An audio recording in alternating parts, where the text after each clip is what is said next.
Best है हमारा वो अप्लाई करें, जो मोमेंटम हमारे पास उसको कंटिन्यू करें। और मेरे ख्याल से सारे लड़के काफ़ी एक्साइटेड हैं। आपको पता है कि इंडिया पाकिस्तान का हमेशा हाई इंटेंसिटी वाला गेम होता है, और जो मेन चीज़ फैंस काफ़ी इस चीज़ को वेट करते हैं, तो हम भी काफ़ी एक्साइटेड हैं खेलने के लिए और इंशाल्लाह अच्छी क्रिकेट खेलेंगे। अगर आप एक बड़े नाम के ऑफकोर्स को जानते हैं, मगर जब भी इंडिया पाकिस्तान का मैच होता है तो Pakistani bowlers versus Indian batters का जिक्र होता है, मगर रैंकिंग में पाकिस्तानी बैटर्स बहुत ऊपर है। आपको लगता है कि पाकिस्तानी बैटर्स को थोड़ा अंडर एस्टिमेट किया जा रहा है? देखें, अंडर एस्टिमेट तो किसी भी टाइम में नहीं किया जा सकता। क्रिकेट है, चीज़ें लेके अप एंड डाउन चीज़ें चलती हैं। जिस तरह देखें, थ्रू आउट काफ़ी सीरीज़ हम काफ़ी अच्छी खेलते आ रहे हैं, होम में भी खेले हैं, यहाँ पे भी खेले हैं, और हमने डोमिनेट किया और कोशिश करेंगे कि देखें ऑन द डे अच्छी क्रिकेट खेलें। हमारे हाथ में एफ़र्ट है और हम एफ़र्ट दिखाने की कोशिश करेंगे और एफ़र्ट दिखाएंगे, और रिज़ल्ट हमारे हाथ में नहीं है। लेकिन मेरे ख्याल से जिस तरह सारे लड़के एक्साइटेड हैं और फॉर्म में, तो इंशाल्लाह अच्छी क्रिकेट देखेंगे। You spent a couple of months almost in Sri Lanka playing a test series and the LPL, played a few matches in this stadium. What kind of things did you learn during that time about Sri Lankan conditions, and how are you looking for applying that experience to tomorrow?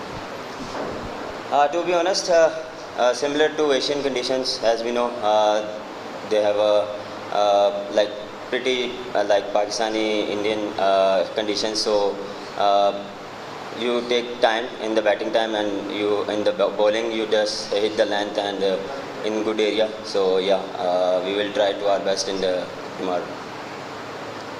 अगर जिस तरह हमने नेपाल के खिलाफ देखा है कि आपने सेंचुरी की, बंद किया, उसके बाद कतार ने भी आपका साथ दिया, कोई लड़का ऊपर से नहीं चलता, तो मिडल ऑर्डर में हमारे कतार हैं, सलमान अली आ गए हैं, शदाब हैं, नवाब है, कोई एक लड़का चल जाता है। इससे पहले भी एक देखी जा सकती है, प्रैक्टिस हो चुकी है। तो कल के लिए क्या प्लान देखा है? कोई नंबर शफल करने के लिए देखा है ऊपर शदाब को बनाना है, नवाज को ऊपर बनाना है? क्योंकि जिस तरह पिछले एशिया कप में देखा हमने कि नवाज ऊपर आए थे और भारत के खिलाफ परफॉर्म कर गए। कोई सोचा हुआ है कि इस तरह की कंडीशन आती है, क्योंकि अगर बारिश भी एक्सपेक्टेड है, हमारे बॉलर्स की नंबर 1 है, रोहित भी इसको मान के गए, तो क्या कल क्या कॉम्बिनेशन सोचा हुआ है, क्या उनकी बैटिंग लाइन में सोची है? देखें, जो नॉर्मल है, जो हमारी टॉप ऑर्डर है वो वही रहेंगे, और मिडल ऑर्डर में देखें अगर ऊपर से स्टार्ट अच्छा नहीं हो रहा, लेकिन जो गुड थिंग है वो जो हमारे मिडल ऑर्डर स्टैकिंग कर रहा था वो परफॉर्म कर रहा है और वो स्टेप अप कर रहे हैं। और जिस तरह इफ्तिकार की इनिंग्स थी वो काफ़ी अच्छी थी, सलमान अली आ गया है, और जिस तरह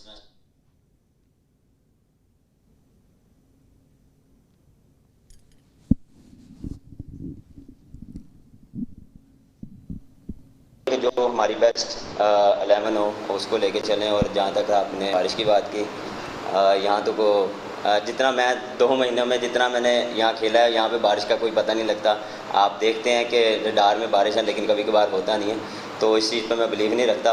कल का दिन देखेंगे, लेट्स सी। जी,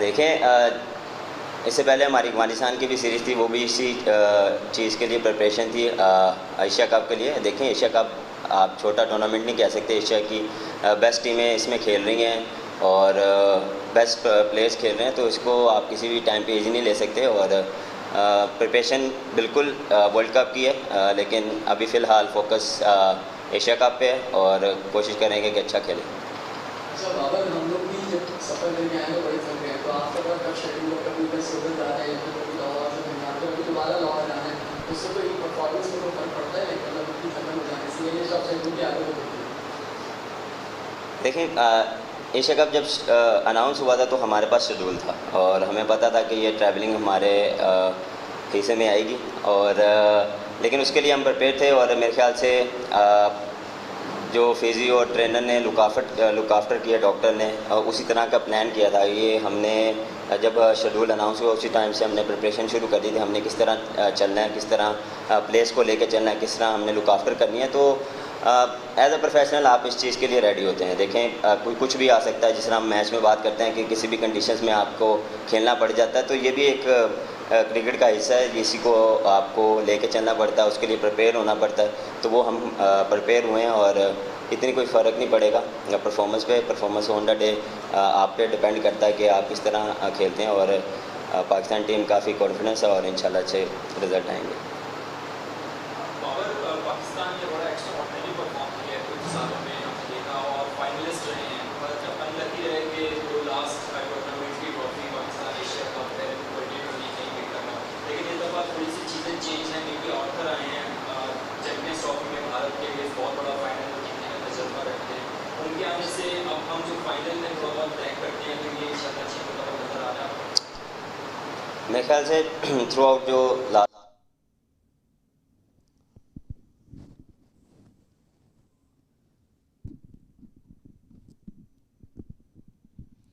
तो यहाँ पर देखिए बाबर आजम जिस तरीके से बयान भी दे रहे थे, और मतलब थोड़ा सा ज़्यादा क्लैरिटी मोनू यहाँ पर नज़र आ रही थी मुझे लगता है बाबर आजम। हालांकि भी कुछ टेक्निकल इशू है, जैसे ही सॉर्ट आउट होता है तो एक बार फिर से प्रेस कॉन्फ्रेंस की तरफ चलेंगे। लेकिन मोनू मिडिल ऑर्डर संतुलित नज़र आ रहा है हमारा।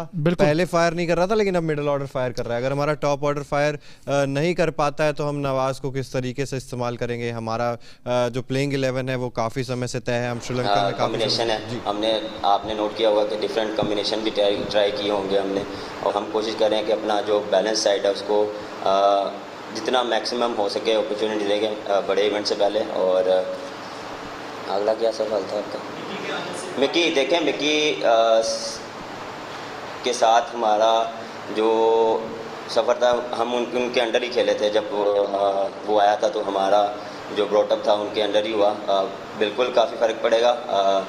As a coach, as a player वो काफ़ी कॉन्फिडेंस देते हैं। उसको साइकी का पता प्लेयर्स का, क्योंकि काफ़ी साल वो हमारे साथ रहे हैं। ऑलमोस्ट देखें वही प्लेयर हैं जो चैम्पियन ट्रॉफ़ी खेले और वर्ल्ड कप भी खेले हैं। 8 से 9 प्लेयर वही हैं, तो एक दूसरे को हम समझते हैं, तो इंशाल्लाह इससे काफ़ी फ़ायदा होगा। अच्छा बाबर, कल जो मैच है वो काफ़ी लो स्कोरिंग था और दोनों टीम के स्पिनर्स ने काफ़ी अच्छी बॉलिंग की, कंटेन किया। तो क्या आप जो मैच जीता था उसी टीम के साथ अगले मैच में जाना चाह रहे हैं? प्लानिंग मुझे कि सामान मुझे आई गेस इंडियन क्लब में खेलेंगे, कोई सरप्राइज पैकेज हो सकता है ये? तो मतलब मेन सवाल आया था अभी, और जिस सवाल के जवाब का सभी को इंतजार था वहां पर थोड़ा सा टेक्निकल इशू आ गया। मोनू, बिल्कुल उन्होंने सवाल पूछा था कि आपके जो स्पिन गेंदबाज हैं, देखिए पिछले मैच में आपने विकेट निकाले थे शादाब खान, तो क्या आप सेम प्लेइंग 11 के साथ जाएंगे या फिर कुछ फेरबदल करेंगे? मैच वो कह रहे थे बांग्लादेश और श्रीलंका में स्पिनर्स ने अच्छी गेंदबाजी की थी वहां पर, तो क्या आप स्पिनर्स के साथ वही कॉम्बिनेशन के साथ जाएंगे? और बीच में वो जो रोहित शर्मा ने एक मीम मटेरियल दिया था, तो बाबर आजम ने भी एक मीम मटेरियल दे दिया। बिल्कुल, कि मैं सवाल सुन भूल गया तो खैर वो भूले, लेकिन वो भूले हैं। रोहित को शायद हो सकता है पता हो चीजों का, बट बता ही नहीं थी।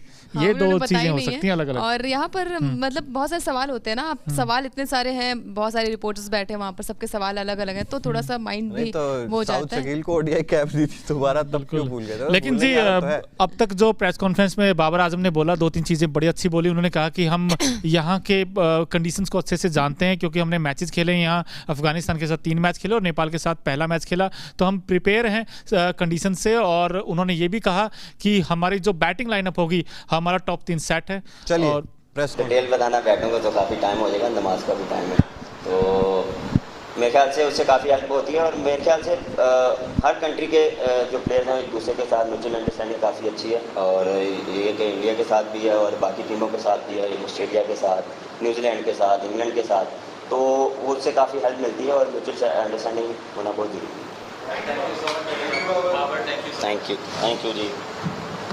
चलिए देखिए, ये बाबर आजम की प्रेस कॉन्फ्रेंस आप देख रहे थे कैंडी श्रीलंका से लाइव, और अब कह रहे हैं कि नमाज का टाइम हो रहा है, शुक्रवार का दिन है आज, और इतने सवालों के जवाब दे पाएंगे, लेकिन उसमें भी बहुत सवालों के जवाब दे दिए। बिल्कुल क्लियर सवाल दिए, जो भी सवाल के जवाब थे वो पूरी तरीके से क्लियर थे। यहाँ पर उन्होंने कहा कि हमारा जो मिडिल ऑर्डर होगा वो संतुलित होगा, बैलेंस्ड होगा। मतलब उन्होंने सारी बातें करी, प्लेइंग 11 के बारे में भी बात करी कि कौन वहाँ पर फिट होगा, मिडिल ऑर्डर क्या होगा, ओपनिंग ऑर्डर कौन सा होगा, और जिस तरीके से प्लेइंग 11 पिछले मैच में उतरी थी, क्या वही कॉम्बिनेशन के साथ उतरेगी। तो